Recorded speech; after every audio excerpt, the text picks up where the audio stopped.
బతుకుతా ఉన్నాయి. Right right, మళ్ళీ వస్తాం సార్. మనతోటి జనసేన పార్టీ నాయకులు చీకడ వంశీదీప్ గారు ఉన్నారు. వంశీదీప్ గారితో మాట్లాడదాం. వంశీ గారు గుడ్ మార్నింగ్ అండి. Very good morning sir. మీకు ప్యానెల్లో ఉన్నటువంటి సోదరులందరూ కూడా నమస్కారాలండి. ఇంతకు వంశీ గారు అసలు ఎవరు చూపించేది నిజం అనుకోవాలి? ఒకసారి మీ వాయిస్ మీట్లో ఉంది, ఒకసారి అన్మ్యూట్ చేయండి. వినిపిస్తుందా? వినిపిస్తుందండి. మీకు వినిపిస్తుందా? యా వంశీదీప్ గారు. వినిపిస్తుందా? యా యా యా బ్రహ్మనాయుడు గారు అసలు ఈ రోజు వంశీ గారు సార్ వినిపిస్తుంది కదా మీకు? యా బ్రహ్మనాయుడు గారు ఈ రోజు చర్చ కంటిన్యూ చేయండి. ఈ రోజు చర్చ చాలా అంటే మనం ఈ రోజు చర్చించే అంశం కూడా చాలా అంటే మనందరం కూడాను సభ్య సమాజం అవ్వచ్చు, ప్రజలు అవ్వచ్చు, మనందరం కూడాను సిగ్గుపడాల్సినటువంటి అంశం మీద మనం ఈరోజు చర్చిస్తున్నాం. ఎందుకంటే జనరల్లీ ఇక్కడ మన రాజకీయ విశ్లేషకులు గారు ఉన్నారు, ఆంజనేయులు గారు ఉన్నారు. ఆంజనేయులు గారు ఇందాక చెప్పుకొచ్చారు. ఎస్ డెఫినెట్లీ జర్నలిస్టులు అనేవాళ్ళు ఈ ప్రజాస్వామ్యంలో ఫోర్త్ ఎస్టేట్ గా ఉన్నటువంటి అంటే 4 పిల్లర్లతో కూడినటువంటి లెజిస్లేచర్ అవ్వచ్చు, జ్యుడిషియరీ అవ్వచ్చు, లేకపోతే ఎగ్జిక్యూటివ్ అవ్వచ్చు, ఇలాగ 4th పిల్లర్ గా ఉన్నటువంటి ఈ రోజున మీడియా ఈ రోజున ఏ స్థాయికి దిగజారిపోయిందో దాని గురించి మనం చర్చించేటువంటి పరిస్థితుల్లో ఈ రోజు మనం చర్చ పెట్టుకున్నామండి. ఎందుకంటే ప్రజాస్వామ్యాన్ని కాపాడాల్సింది ఈ 3 వ్యవస్థలు కూడాను ప్రజాస్వామ్యాన్ని కాపాడలేని పరిస్థితుల్లో నిజాల్ని వెలికి తీసి వాచ్ డాగ్ గా ఉండాల్సినటువంటి ఈ సమాజంలో వారు నిజాల్ని మభ్యపెట్టి కప్పిపుచ్చి తమకు అనుకూలమైనటువంటి వ్యక్తుల్ని, తమకు అనుకూలమైనటువంటి కథనాల్ని వాళ్ళు మిక్స్ చేసి దాన్ని మనకి ఈ విధంగా సర్వ్ చేసే పరిస్థితి ఉంది. రాజశేఖర రెడ్డి గారు మరణించారండి హెలికాప్టర్ ప్రమాదంలో. రాజశేఖర రెడ్డి గారు మరణించినప్పుడు ఆ రోజున ఉన్నటువంటి వాళ్ళ మీడియా ఏదైతే జగన్మోహన్ రెడ్డి గారికి సంబంధించిన మీడియాలో హెలికాప్టర్ ప్రమాదంపై, ఆయన మృతిపై మాకు అనుమానాలు, కాక్పిట్ వాయిస్ రికార్డర్ మిస్ అయిపోయింది, దానిలో ఏదో రకరకాలుగా గురించి ఏదో చర్చించారు. అంటే ప్రజల్లో ఏ రకమైనటువంటి ఫోబియా, ఏ రకమైనటువంటి వాళ్ళు గాలి వార్తలు ఉంటారు చూసారా మీరు. ఈ నీలి మీడియా కాదండి, గాలి మీడియా అంటే ఎంత నీచంగా తయారైందంటే వైఎస్ఆర్ కాంగ్రెస్ పార్టీ చేతుల్లో ఉన్నటువంటి వీరు చేస్తున్నటువంటి ఈ విధమైనటువంటి కల్పితమైనటువంటి అభూత కల్పనలు ప్రజల్లోకి తీసుకువెళ్ళి, ఎందుకంటే మన ఆంజనేయులు గారు కూడా చెప్పాలి, బీయింగ్ అన్ అనలిస్ట్ ఆయన దానికి ఆన్సర్ చెప్పాలి, ఆయన కూడా విశ్లేషించుకోవాలి ఒకసారి ఆయన కూడా. ఎందుకంటే వీళ్ళందరూ కూడా రాజకీయాల్లో ఎవరైతే మీరు జర్నలిస్టులు అవ్వచ్చు, విశ్లేషకులు అవ్వచ్చు, అందరూ కూడా ప్రజాస్వామ్యంలో ఉన్నటువంటి ప్రజాస్వామ్యవాదులు అందరూ కూడా, మేధావులు అందరూ కూడా ఇలాంటి సమాజంలో ఇలాంటి వ్యవస్థలో ఈ రోజున మనం ఉన్నామా అంత సిగ్గు చేయడం పరిస్థితి ఈ రోజున. ఎందుకంటే ప్రజలందరినీ మభ్యపెట్టినట్టే కదండి. రాజశేఖర రెడ్డి గారి మరణం పైన ఏమున్నప్పుడు నువ్వేం చేసావు? రాజశేఖర రెడ్డి గారి బిడ్డగా నీకు అధికారం వచ్చారు కదా, ప్రజలు నీకు అధికారం ఇచ్చారు, ఏం చేశావు?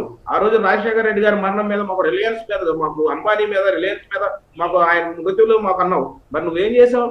రాజశేఖర రెడ్డి గారి ఆ మృతిలో పాత్రధారులైనటువంటి ఆ రిలయన్స్ కంపెనీకి సంబంధించినటువంటి పద్మనాభాన్ని తీసుకొచ్చేసి నువ్వు రాజ్యసభ ఎంపీ ఇచ్చావే. దాని తర్వాత మాట్లాడుకుందామండి. 2019 ఎన్నికల ముందు నువ్వేం చేసావండి? వైఎస్ వివేకానంద రెడ్డి గారు మరణించారు. ఆయన మరణాన్ని ఆ పార్టీకి సంబంధించిన విజయసాయి రెడ్డి గారు వచ్చేసి ఏమని చెప్పారండి? అది గుండెపోటు అన్నారు. నెక్స్ట్ వెంటనే ఏమన్నారండి? గొడ్డలపోటు. అసలు గుండెపోట గొడ్డలపోటు అంటే పేపర్లో వెంటనే నారాసుర రక్త చరిత్ర ఏది, ఎవడో చంపుకోవటం ఏంది, ఎవడో చావటాలు ఏంటి, వాళ్ళు నరుపు చంపుకోవటాలు ఏంటి, దానికి మళ్ళీ నారాసుర రక్త చరిత్ర అని చెప్పి చంద్రబాబు నాయుడు గారికి అసలు చంద్రబాబు నాయుడు గారికి సంబంధమే లేనటువంటి అంశం. చంద్రబాబు నాయుడు గారికి సంబంధం లేనటువంటి పాపం ఆయన చేతిలో పెద్ద కత్తి పెట్టారు. ఆయన చేతిలో పెద్ద కత్తి పెట్టి మరి ఆ రోజు ఆ ఫోటో పెద్ద ఎత్తున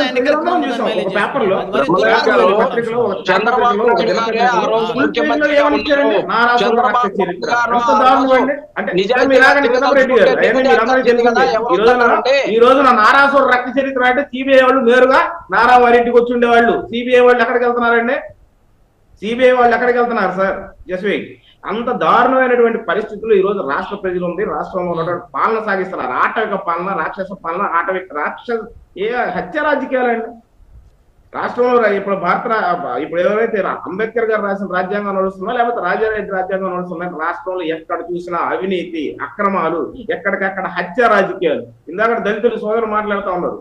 ఏమండి తోట త్రిమూర్తులు అనేటువంటి వైఎస్ఆర్ కాంగ్రెస్ పార్టీ నుంచి రేపు పోటీ చేయబోయేటువంటి ఎమ్మెల్యే అభ్యర్థి ఏం చేశాడండి, ఒక దళితులు శిరోమండలం చేశాడు. అదేవిధంగా అనంతబాబు ఉన్నాడండి రంపచోడవరం ఈ ఏజెన్సీ ప్రాంతానికి సంబంధించి అతను ఏజెన్సీ డ్రైవర్ సుబ్రహ్మణ్యం అనేటువంటి ఒక దళితుడిని అత్యంత కిరాతకంగా హత్య చేసి అతని ఇంటికి డోర్ డెలివరీ చేశారని చెప్పేసి పోలీసులతో పాటు వ్యక్తి జగన్మోహన్ రెడ్డి గారితో నిన్నటికి నిన్న కూడా జగన్మోహన్ రెడ్డి గారితో కలివిడిగా తిరుగుతున్నారంటే ప్రజాస్వామ్యం ఎక్కడికి వెళ్తుందండి? దాన్ని మళ్ళీ వీళ్ళు పేపర్ లో ఏమని చూపిస్తారండి? పెద్ద నాయకుడు, ఒక మహోన్నత నేత, ఒక గంట పెట్టుకుని ప్రజాస్వామ్యాన్ని కాపాడటానికి జగన్మోహన్ రెడ్డి గారు బయలుదేరారు, అడుగులు మీరాడు అని చెప్పి రాష్ట్ర ప్రజలందరూ కూడా ఇట్లాంటి సిగ్గు మాలినటువంటి ప్రభుత్వానికి మేము అనవసరమైనటువంటి పట్టం కట్టామని చెప్పేసి ప్రజలందరూ కూడా తలదించుకుంటున్నటువంటి పరిస్థితి అండి సార్. ఎస్, ఇంకో రాజకీయాలు అన్న తర్వాత ఎన్నికల సమయంలో అటువైపు నుంచి జంపు జిలానీలు వీళ్ళంటారు చూసారా బయట, జంపు జిలానీ మాబు సుబానీ అని, ఇట్లాంటి సుబానీలు జిలానీలు ఇన్ జనరల్. ఎస్, ఏమంటే వైఎస్ఆర్ కాంగ్రెస్ పార్టీ నుంచి వాళ్ళ పార్టీలు ఆవిర్భావంకు ముందు నుంచి కూడా ఎవడైతే కోటమిరెడ్డి శ్రీధర్ రెడ్డి, వైఎస్ జగన్మోహన్ రెడ్డి అనే అతను జైలుకి వెళ్ళి చెప్పకూడదు తినక ముందల నుంచి కూడాను జగన్మోహన్ రెడ్డి గారితో ముందుగా అడుగులు వేసినటువంటి వ్యక్తిలో నాకు తెలిసి కోటమిరెడ్డి శ్రీధర్ రెడ్డి ఒకటి నెల్లూరు జిల్లా నుంచి.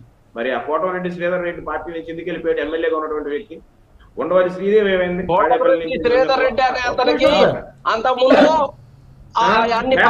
చంద్రశేఖర్ రెడ్డి ఏమయ్యాడు? నిన్నటికి నిన్న వేమిరెడ్డి ఎవరైనా వైఎస్ఆర్ కాంగ్రెస్ పార్టీలో జగన్మోహన్ రెడ్డిని నమ్ముకున్నటువంటి ఏ ఒక్క వ్యక్తి ఆ పార్టీలో ఉన్న పరిస్థితి ఉందండి?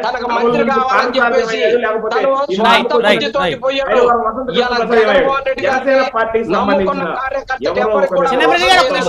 నమ్ముకున్న ప్రతి వాడికి కూడా నమ్ముకున్న ప్రతి ఒక్కరిని నట్టేట ముంచడం, నమ్ముకున్న కుటుంబాన్ని సొంత బాబాయ్